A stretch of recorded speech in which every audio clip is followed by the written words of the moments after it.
Социјалдемократскиот сојуз на Македонија денеска преку прес се осврнаа на стандардот по високите цени и сметаа дека власта нема решение. ВМРО ДПМН пак прашуваат дали Филипче моментално е во Дубај. Цените растат, стандардот опаѓа, економската состојба е катастрофална. Животот е се поскап, а платите не мрдаат.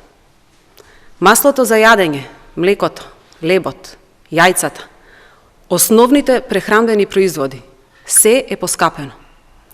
Пакување од 10 јајца е веќе 113 денари, маслото за јадење над 90 денари, килограм брашно 49 денари, јогурт 87 денари. Покачени се цените на млекото, сирењето, млечните производи.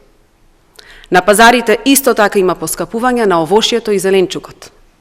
Црешите веќе станаа луксуз во мај. Венко Филипче, по информација добиена од свиркачи, на 10.5.2025 година е излезен од Македонија на граничниот премин Богородица, одејќи во Грција. Од тука го прашуваме Филипче, дали е точна информацијата дека од Солунскиот аеродром се упатува кон Дубај со златната виза?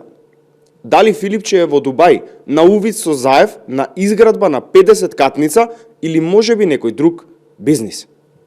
Македонската јавност заслужува одговор за тоа каде е Венко Филипче. Затоа ли имавме молк од 5 дена?